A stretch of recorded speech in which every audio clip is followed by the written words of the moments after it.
Começa agora o Top 10. Top 10! Todas as semanas com os melhores, com os maiores, São as menores. com as piores, com as mais bizarras. Curiosidades! Curiosidades com Tato Tarkan e Professor Mauri. Então segura a cadeira, porque vai começar! Vai começar! Vai começar! Sejam bem-vindos a mais um Top 10! Eu sou o Tato Tarkan e aqui do meu lado, Fernando Baroni! É uma alegria gravar com você, Tato Tarkan. Depois de tanto tempo com o professor Mauri, só ele. O Mauri é legal, mas tem seu limite, né? Às vezes cansa. Mas assim, Tato, pelo menos a gente tem um alinhamento político e econômico parecidos, né, Mauri e eu? Eu sou do lado que tá feliz agora que vai ter churrasco de cachorro! Lula, porra! Ai, meu Deus.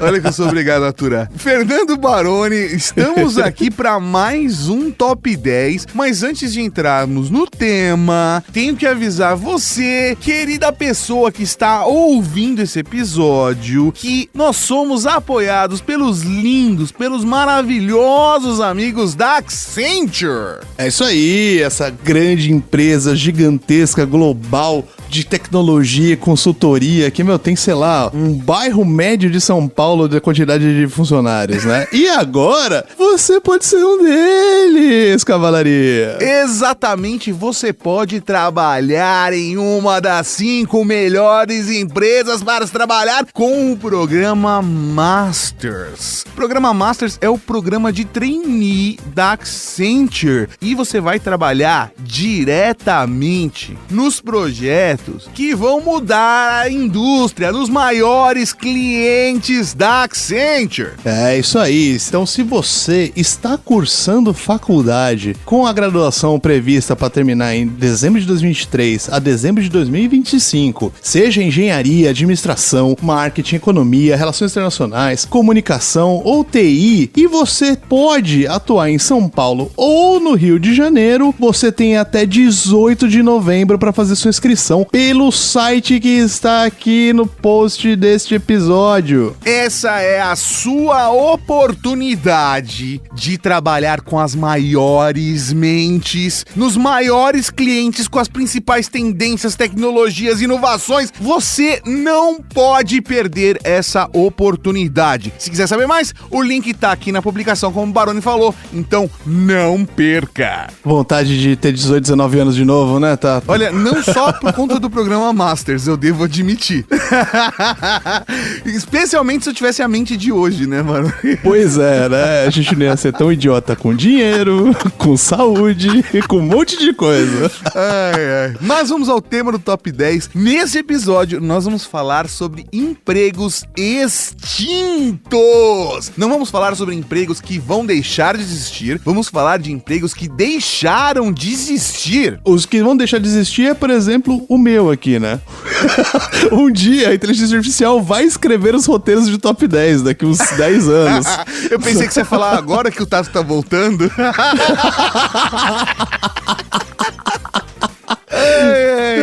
Não, é que pouca gente sabe, mas eu sou um robô da Rede Geek em teste. De novo esse negócio, Baroni. Sério, não vai colar comigo não, cara. Eu vou falar até alguém acreditar. Eu não duvido de nada. Eu sou tipo a mina robô do Ex-Machina, entendeu? Eu passei no teste de Turing.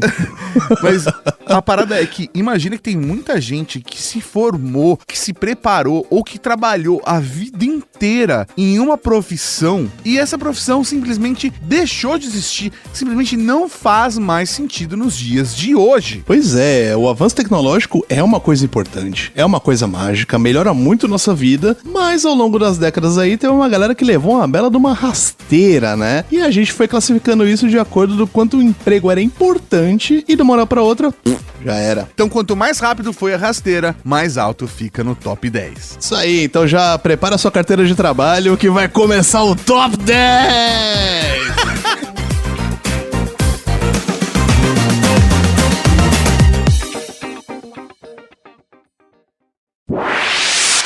10. Na 10ª colocação, abrindo esse top 10 do desemprego, arrumador de pinos de boliche. Caraca, eu nunca tinha pensado nisso. Pois é, Tato, teve uma época que não existia máquinas pra fazer uma pista de boliche funcionar. O boliche era uma atividade esportiva que demandava um profissional que era o arrumador de pinos de boliche. Faz sentido. Especialmente se a gente considerar que boliche é uma coisa milenar. Não, você tá brincando. Não, a gente não sabe exatamente quando, onde o boliche foi criado, mas dizem por aí que encontraram até em tumbas egípcias pinos e bolas do que seria um boliche primitivo. Caramba, cara. Isso é da hora, hein? Isso é da hora. A gente Pois imaginar os antigos egípcios jogando boliche. Pois é, cara. E tem umas outras lendas, né? Eu quero dizer que eu já vi evidências de que os homens da caverna jogavam boliches. Eu não duvido, né? Porque tem umas lendas meio macabras da origem do boliche, né? Que diz que, tipo, em umas tribos antigas, tinha uns guerreiros que se divertiam depois das batalhas usando os ossos das coxas dos inimigos como alvo de crânios. Por isso, os 3 furos, entendeu? Ah, não. Eu tava fazendo uma referência a Flintstones e você veio com o negócio mó macabro, cara. Eu tenho esse dom, né, Tato? Eu sempre tenho que me segurar pra não deixar todo o top 10 sombrio e desgracento. Caramba! Quer dizer, então, que até a primeira metade do século XX, toda vez que alguém jogava um crânio nos pinos e fazia um strike, tinha que ter um ser humaninho que ia lá do outro lado e pegava os pinos, 11 pinos lá, e iam colocando na ordenzinha e fazer o triangulinho. Exatamente, mas assim, pelo menos ali na primeira metade do século XX, a pessoa não era tão macabro quanto eu gostaria que fosse. Já eram bolas de boliche, mas era isso. Derrubava a bola, ia lá o cara arrumar tudo. Ele devia ficar muito feliz quando alguém acertava a canaleta, né? Que doideira, cara. Depois, sei lá, no começo da Revolução Industrial, não tinha alguma coisa que, sei lá, alguma manivela que a pessoa pegava e aí que segurava os pinos? Eu imagino que deve ter, sei lá, um ímã, um metal, alguma coisa assim nos pinos hoje em dia.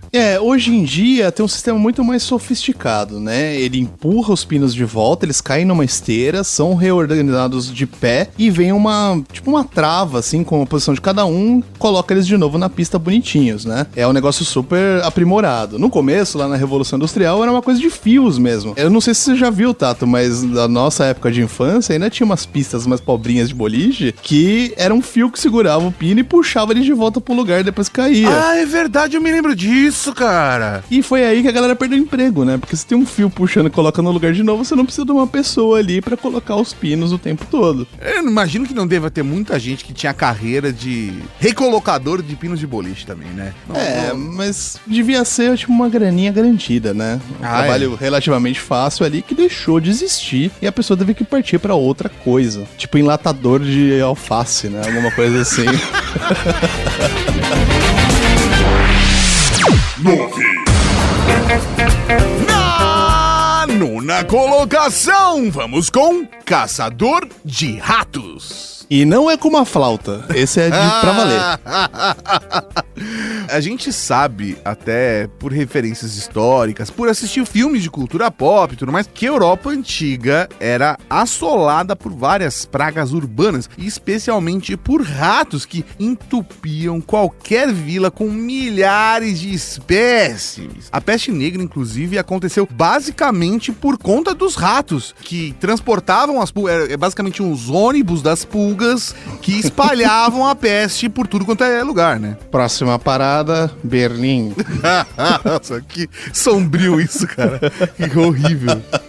E, então, durante muito tempo, a gente teve na nossa sociedade os caçadores de ratos, que eram especialistas em encontrar os ratos, e somente os ratos, nos seus esconderijos, se livrar deles para que as pessoas vivessem melhor. Pois é, imagina isso, que louco, né, Tato? Acho que essa é uma carreira que você pode começar desde bem pequeno, né, nesse período histórico, porque quanto menor você é, mais você entra em lugares que os ratos se escondem. Talvez, né? Exatamente, faz sentido. E uma coisa que pouca gente sabe é que as primeiras ratoeiras e as primeiras armadilhas para ratos foram criadas por esses profissionais. Sim, profissionais que se enfiavam em tudo quanto é tipo de buraco e que ficavam inventando formas cada vez mais criativas de lidar com o volume absurdo dos roedores que infestavam as nossas cidades. Pois é, pô, você tá vendo, né, Tato? Os próprios caras começaram o fim da profissão deles, né? Começaram a fazer armadilha, ratoeira. É verdade, né? É uma profissão de que se os caras forem efetivos, a profissão acaba. Pois é. É muito da hora isso. Quer dizer, os ratos não acabaram, os ratos não foram extintos. Talvez o saneamento básico tenha sido mais efetivo do que os exterminadores de ratos. Sim, com certeza. Mas eles deram um tiro no próprio pé, no fim das contas, né? Depois da Segunda Guerra Mundial, acho que até por conta do avanço tecnológico e químico, né? Principalmente por conta das duas grandes guerras, isso fez com que surgissem as empresas de dedetização, que foram avançando até o que a gente conhece hoje em dia. E aí criaram-se mecanismos, sistemas e produtos modernos para acabar com as pragas de uma forma muito mais rápida e eficiente. Então, os caçadores de ratos não são mais necessários porque existem soluções bem mais, como diria o Obi-Wan Kenobi, civilizadas. De tempos melhores, né? Exatamente. Sabe que tem uma coisa curiosa de tudo isso, né? Porque nós não domesticamos os gatos. Os gatos vieram para cidades por causa dos ratos, né? Eles se domesticaram. É muito doido, né, cara? É muito doido. Foi uma relação mútua, de interesse É uma mútuo. simbiose. É, eu adoro os gatinhos. Por isso que é o melhor bicho.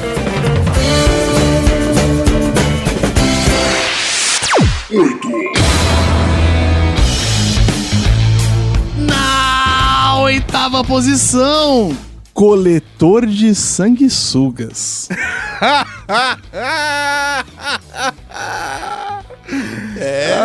Coletor de sanguessugas era uma profissão, Tato Tarkan. Nossa, cara. Sangue... Ai.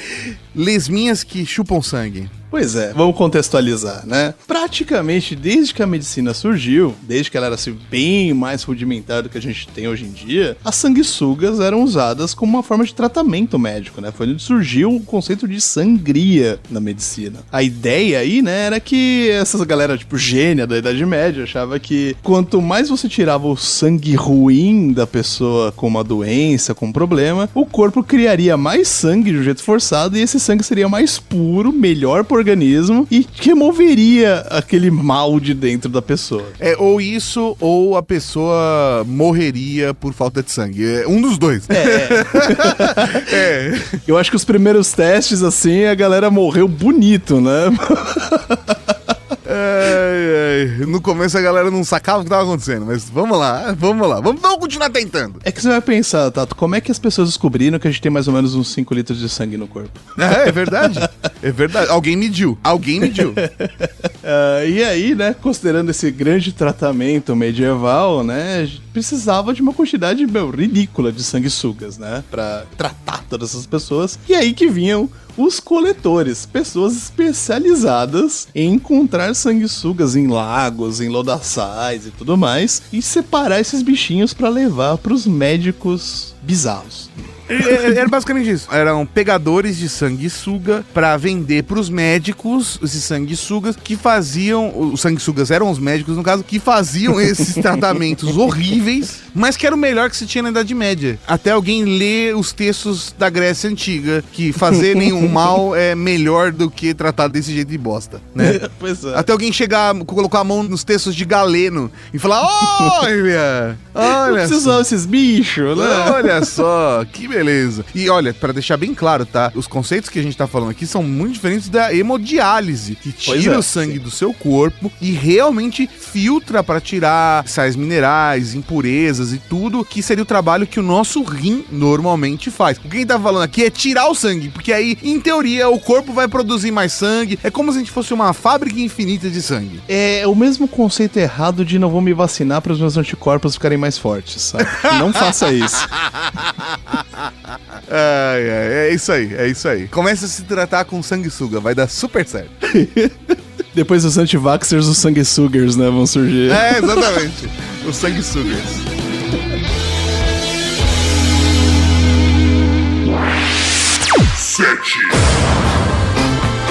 Na sétima colocação, o pregoeiro. É um cara que pregava madeira? O pregoeiro da cidade, também chamado de mensageiro, era uma autoridade que fazia anúncios públicos, como decretos, ordens do tribunal e estatutos. Isso a plenos pulmões, em cima de um caixote, de um banquinho ou em um púlpito. E ele era o responsável por dar notícias importantes. E você provavelmente já viu o pregoeiro em filmes, séries. Série Roma tem um pregoeiro muito bom, que ele ficava falando assim: Caio Júlio César decidiu. Ele fica fazendo os movimentos com os braços assim: agora vai para a Galha. E tem umas pausas estranhas. Eu lembro, Caio Júlio César cruzou o Rubicão. Tinha essa na primeira temporada.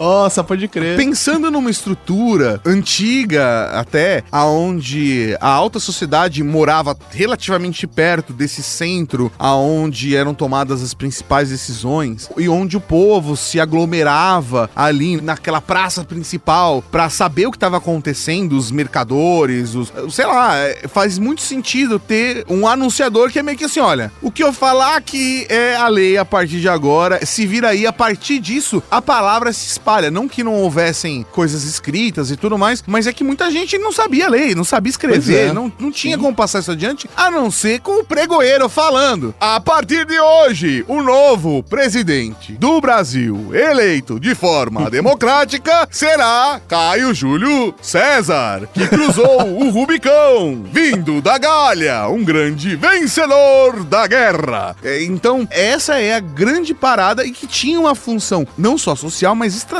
e militar. Pois é, né? Ele era tipo o cara que começava a Rádio Peão, né? Ele era exatamente. Uma função. Muito bom, cara. Exatamente. Essa parada só acabou com a massificação da mídia impressa depois da prensa de Gutenberg. Isso aí já é lá pro fim do século XVII, 200 anos depois da prensa de Gutenberg. O negócio já tava numa outra vibe. Antes disso, tinha que ter o pregoeiro da cidade, falando: o prefeito veio aqui hoje e usou o banheiro público. Na verdade, na Roma antiga era banheiros públicos.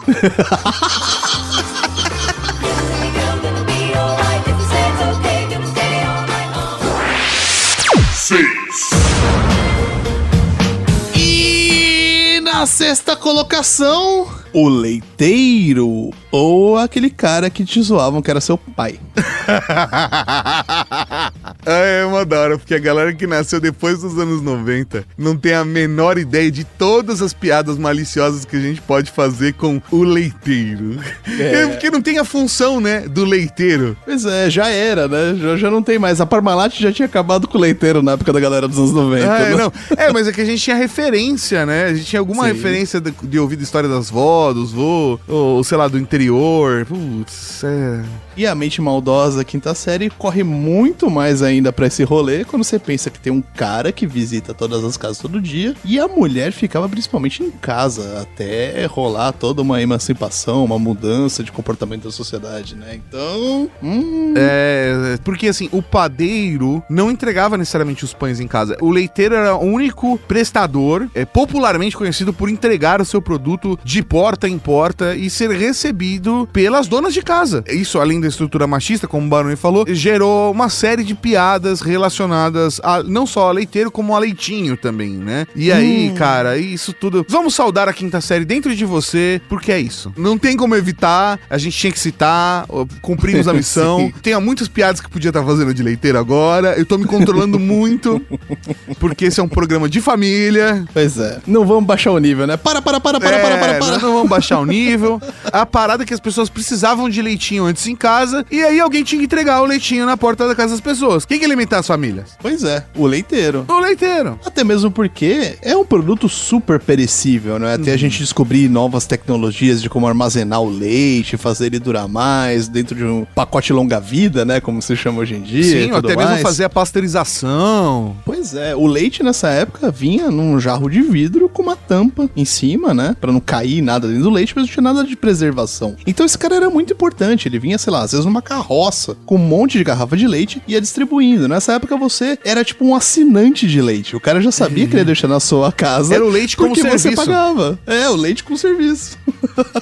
E, assim, ele só deixou de existir, né, esse cara, o leiteiro, quando, né, a gente teve um avanço tecnológico para distribuir, transportar alimentos, materiais perecíveis, né, a gente teve um avanço de logística e de cadeia de suprimentos, né, porque, convenhamos, não dá para ter um monte de vaca no meio de uma metrópole, né, só pra dar leite pras pessoas. Era impossível a gente ter uma cidade grande, como várias capitais que a gente tem aqui no Brasil mesmo e no mundo, e ter, sei lá, vacas distribuídas pelos bairros e subdistritos para poder alimentar a população, ainda mais com os prédios e tudo mais. Ainda bem que a gente criou a pasteurização e vários outros métodos de conservação e equipamentos para conservar também, como a geladeira e tudo mais, que fez com que nós pudéssemos acabar com essa profissão do leiteiro que gerava tantas piadas infames. Foi tudo por um bom motivo, no fim das contas, Exatamente, né? exatamente. Imagina se isso não tivesse acontecido, Tato. O Parque do Ibirapuera, em São Paulo, seria um pasto gigante cheio de vaca. 5. Na quinta colocação, o acendedor de poste. Pois é, qual é a diferença entre a mulher grávida, o poste e o bambu? Se você não sabe, procura no Google Silvio Santos Bambu e aí você vai aprender. É uma aula pra vida. É uma aula pra vida. Mas pra você que não sabia, antigamente, antes da invenção da eletricidade e até durante muito tempo, mesmo depois da invenção da energia elétrica, os postes precisavam ser acendidos e depois apagados também. Pois é, era tudo a gás nos lugares mais avançados ou até a óleo de baleia, né? Que foi o que levou à quase extinção de várias espécies na era vitoriana, né? Então, quando o sol se punha, o acendedor de postes acariciava a cabeça de sua prole, beijava a sua esposa e saía com um bastão na mão, acendendo as luzes da cidade e cumprindo a sua função para a sociedade. Você imagina isso nas metrópoles da época, tipo Londres, sabe? Pensa no batalhão de gente que era necessário pra acender todas as luzes antes de fato ficar escuro demais pra você chegar do lado de fora. Porque cada poste precisava ser acendido. Não era do tipo, o cara ia até um lugar, apertava um botão e acendia. Não era automatizado. Ele tinha que ir em poste e acendendo, com a versão gigante do acendedor de fogão. Ou um fósforo gigante. Antigamente era um fósforo gigante, né? Precisava de 2 acendedores de poste. Um segurava a caixa e a 3 metros de distância o outro riscava. Acho que não ia ter sobrado árvore pro século XX se fosse assim.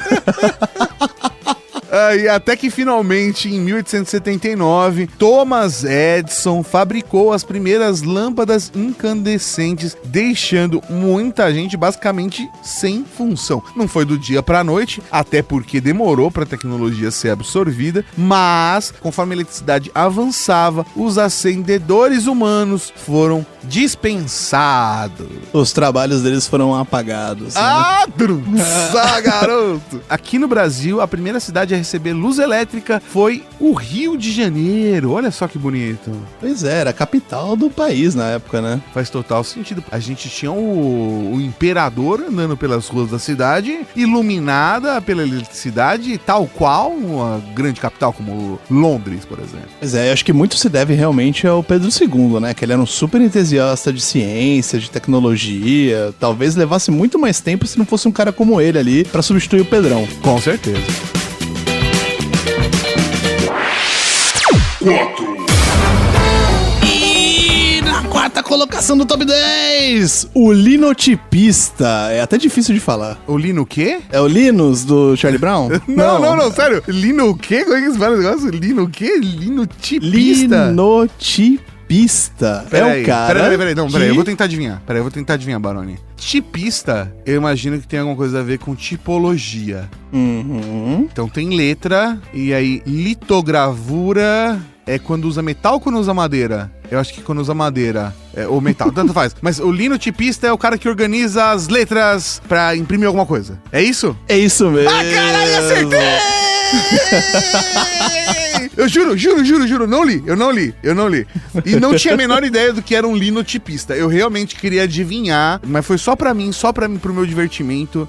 Vamos contar agora um pouco de história, o que é o linotipista, pras pessoas que não entenderam nada dessa brincadeira aqui. Isso aí. Bom, basicamente o linotipista é isso. Ele manuseava os linotipos, que eram esses blocos de letras feitos pra você fazer um jornal, uma revista, um livro, né? Era tudo prensado, né? Então você precisava daqueles blocos com cada letra formando páginas, batia no papel e aí virava um material para as pessoas lerem. E era, super complicado ser um linotipista, sabe? Você tinha que fazer vários cursos de especialização, do mesmo jeito que, sei lá, os datilógrafos tiveram que se especializar quando surgiu a máquina de escrever, sabe? Era um negócio extremamente complicado de fazer bem, e durou muito tempo, né? O linotipo ficou aí até quase chegar a época das prensas rotativas, até um pouco depois. Só quando realmente chegou a parte digital da produção de conteúdo, de revista, de jornal, de livro, que esse pessoal perdeu o trabalho para quem era especializado em PageMaker, em design, esse tipo de coisa. É capaz que ainda existam linotipistas vivos, aposentados, porém vivos. Sim, com certeza. E eu acho que virou uma coisa mais artística hoje em dia, né, Tato? Como xilogravura, esse tipo de tradição que se mantém, mas não é uma coisa feita para produção em massa. Eu me lembro de um passeio que eu fiz pra redação do Diário do Grande ABC, quando eu era criança, lá nos interior do ABC, e aí eu fui lá no jornal pra conhecer como era um jornal. E aí, uma das coisas que mostraram era como eram feitos os jornais antigamente. Sei lá, na década de 80 devia ser, sei lá, há 5 anos atrás. Que basicamente tinha esse cara mesmo. E aí ele montou assim, ele encaixou 3 peças que estavam faltando. E ele mostrava a dificuldade do negócio, porque se faltava um buraco, o papel batia em cima, e era tudo invertido, né? As letras pra poder, sim. Imprimir bonitinho. E a prensa tinha que estar certinha, porque senão saía do lugar a letra, zoava tudo. Isso antes de ficar colorido, né? Porque depois que ficava colorido tinha que bater várias vezes. É uma doideira, cara. Doideira. É um trabalho desgracento, desgramento. É muito mais fácil com o PageMaker em design mesmo fazer um negócio desse, que ninguém merece ser linotipista. É um trabalho artesanal para um editor de um jornal ficar gritando no seu ouvido pra sair a edição de amanhã. Não, ainda pensa que o cara tem que aprender a ler espelhado, né? Pra conseguir montar as páginas. É bizarro, não, né? É muito bizarro. Assustador.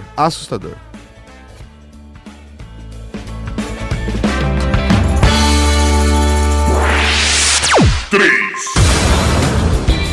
Na terceira colocação, o Despertador.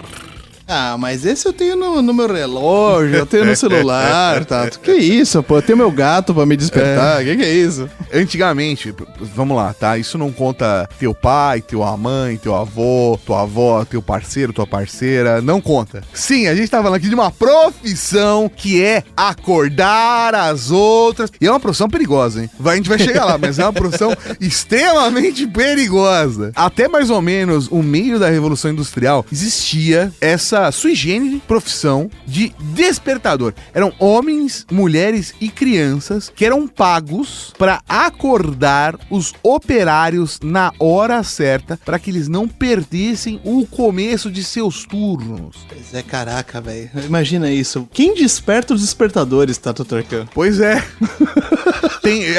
Todos os despertadores dormiam na mesma sala e eles pagavam um outro despertador que era pra acordar ele, entendeu? Que, na verdade, era o guarda noturno. Na hora que o guarda noturno voltava do trabalho dele, saía do turno, ele dava um cutucado nos despertadores e falava, vai lá. E a loucura é que o trabalho exigia uma certa sutileza, já que a ideia era acordar a pessoa alvo sem fazer um auê pra toda vingança. Não era chegar com uma trombeta e fazer... Não, tinha que acordar as pessoas que moravam em sobrados, prédios baixos. E aí, no caso, era comum o uso de uma longa vara de madeira pra batucar na janela. Então, o acordador fazia tó, tó, tó, tó, tó, tó, tó, tó, tó, tó, tó, e que morte significa acordar, acorda, caralho, acorda. E alguns desses despertadores eram peritos em lançar ervilhas secas nessas janelas com uma zarabatana. É uma arte, né? É uma arte. Muito ninja, né, meu? Imagina, você mirar lá na quinta janela da direita, no terceiro andar e acordou a pessoa. Acordou. É uma arte tanto quanto o linotipista, assim. O cara precisava trabalhar anos e anos pra acertar com ervilha seca a janela dos outros. E era uma profissão extremamente perigosa, porque se você acorda a pessoa errada ou pega a pessoa de mau humor, é uma vez só, cara. É uma vez só. Eu, por exemplo, odeio ser acordado. Eu odeio ser acordado. E é graças a Deus que inventaram o despertador mecânico. E depois o digital, no caso. Mas, quando inventaram o despertador mecânico, né, acabou completamente a razão de ter ser humano ser acordado por outro ser humano, por ser acordado por um guarda noturno, pra acordar os funcionários da fábrica, da indústria, pra fazer, basicamente, a economia girar. Isso não faz o menor sentido. Eu fico imaginando como deve ter sido curioso o período de transição, porque o guarda noturno acordava uma pessoa que ia batucar na janela de alguém que ia acordar pra fabricar os primeiros despertadores mecânicos. Isso aconteceu de fato. Pois é. E esse é o ápice do caçador de ratos. Porque é o cara que é o despertador, acordou o cara da fábrica que construiu o primeiro despertador. E é isso, o mundo acabou desse jeito.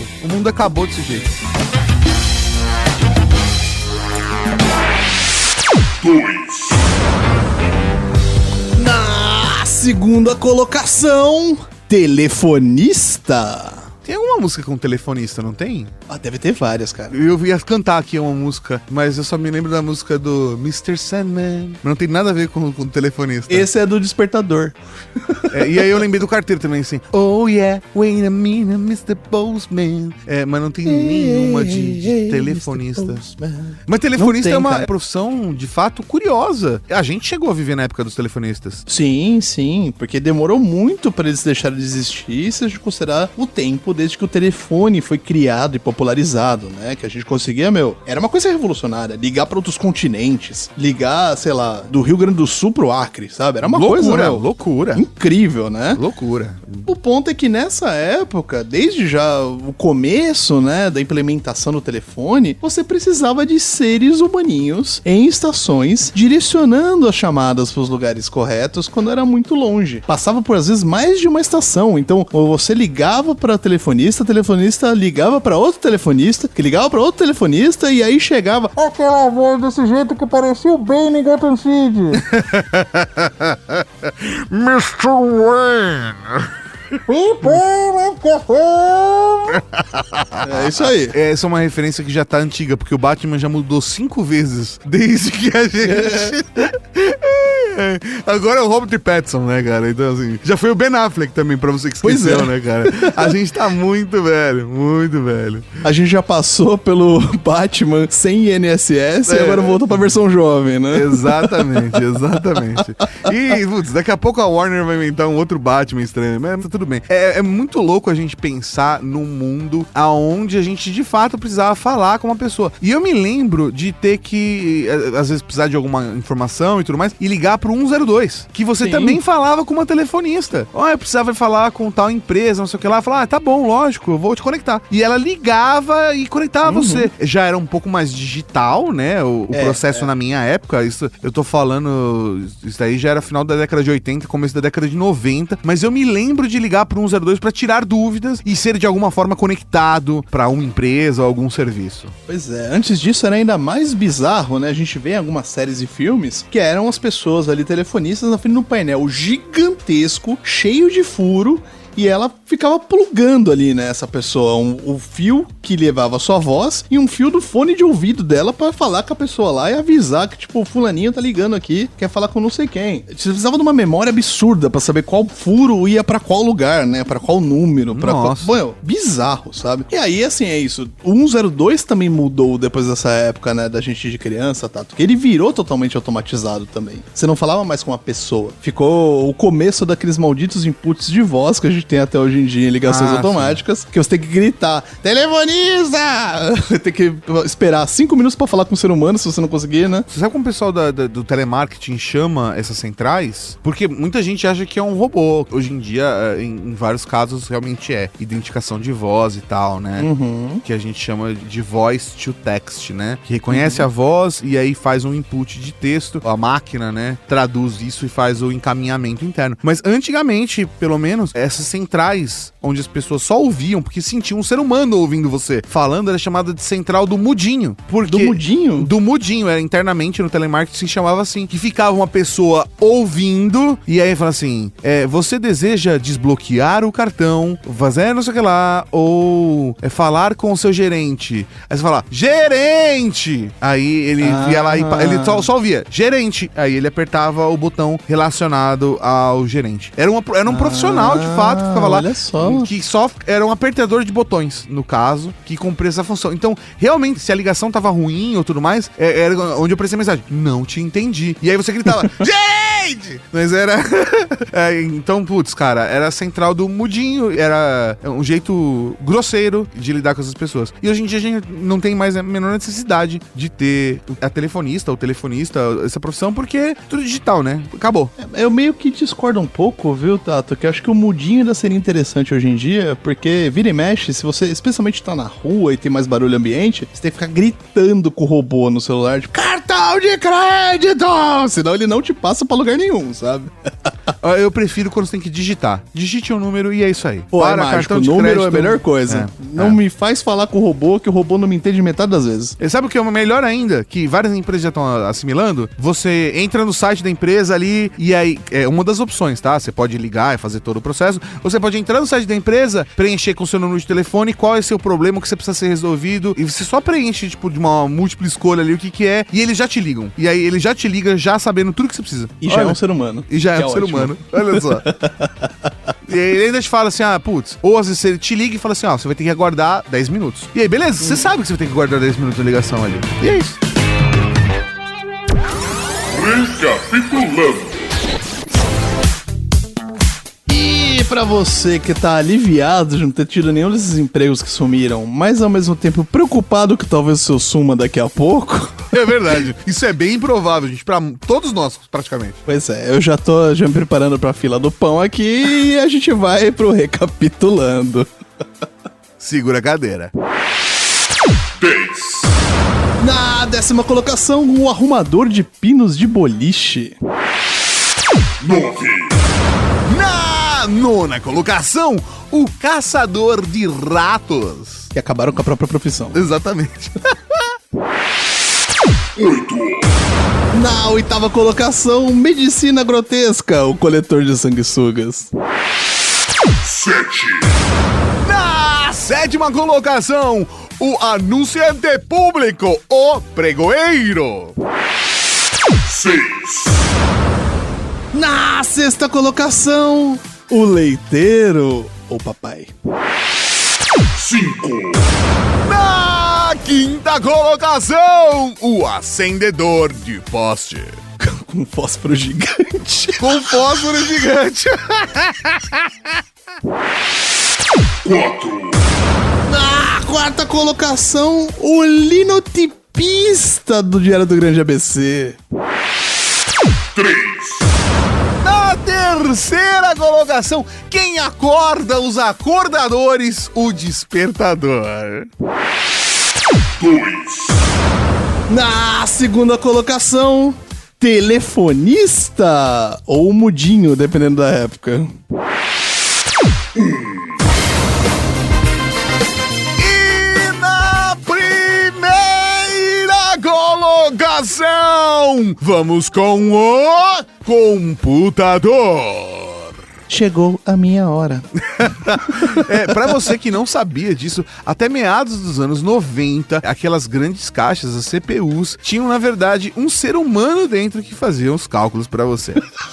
Não, nada disso. Não. É MIB. Eram pequenos alienígenas que eram toda a força de trabalho computacional da humanidade. Os computadores humanos eram profissionais e geralmente mulheres que trabalharam até os anos 1960 em alguma das principais instituições de pesquisa e ciência de todo o mundo. E a sua função era basicamente a mesma dos primeiros computadores eletrônicos: processar números. Basicamente, gente muito boa de conta e muito rápida, né? Essas pessoas, esses computadores, realizavam verificações matemáticas, conferiam contas e comparavam números para certificar o resultado. Até a NASA usava computadores humanos, que foi retratado no genial filme Estrelas Além do Tempo, que pra galera de Portugal é Elementos Secretos. Assista esse filme de verdade, é um filmaço com um baita elenco. Assiste, só assiste. Se for pensar, Tata, era meio que o equivalente do que a gente tem em humanas até hoje, especialmente no mercado editorial, que são os revisores, né? Sim. É gente que vai prestar muita atenção no que tá ali, verificar se tá tudo correto, além de fazer os cálculos, né? Dependendo da sua função de computador ali dentro de cada instituto de pesquisa ou empresa de desenvolvimento. E quero dizer que nos dois casos, tanto os computadores quanto os revisores têm um trabalho que pode salvar vidas e que a galera basicamente ignora completamente. Imagina só se a pessoa erra uma vírgula, um número depois da vírgula, e a Apollo 11 capota em vez de pousar. Sabe? Esse tipo de coisa. Tudo bem que na época da Apollo já tinha computadores eletrônicos, mas... E se a gente fosse uma vibe Júlio Verne e chegasse à Lua antes, ia precisar de gente com um bloquinho ali e um lápis, sabe? E depende de onde colocar a vírgula, o médico pode matar o paciente ou não. É tudo uma questão de revisão de texto, gente. E no caso de médico é decifrar aqueles hieróglifos também, né? Aí é um outro lance. Aí a gente tem que colocar num top 10 mistérios da ortografia. Cara, você já viu como é russo em letra cursiva? Você já viu russo escrito por um médico em letra cursiva? É Meu assustador. Deus.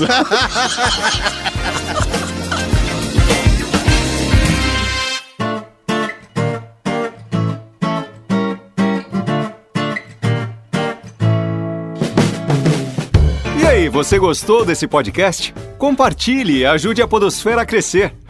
E não vai esquecer também de contribuir enviando a sua sugestão de pauta ou comentário em áudio pelo WhatsApp 11 98765 6950. E é importante dizer o seu nome e de onde está falando. O seu feedback vai poder aparecer aqui no nosso programa de sábado, o Serviço de Atendimento à Cavalaria. Esse episódio foi realizado graças ao apoio de outros ouvintes que nem você. Para saber como apoiar nosso trabalho também, acesse redgeek.com.br/apoio. A direção e a apresentação são do Tato Tarkan e do Fernando Baroni. A produção é da Laura Canteiras e da Letícia Martim. A pauta e pesquisa da Lilian Martins e do Fernando Baroni. Arte Didi Tardelli. E a edição divina de São Eduardo. Conheça todos os nossos podcasts procurando Rede Geek em seu agregador favorito ou em redgeek.com.br.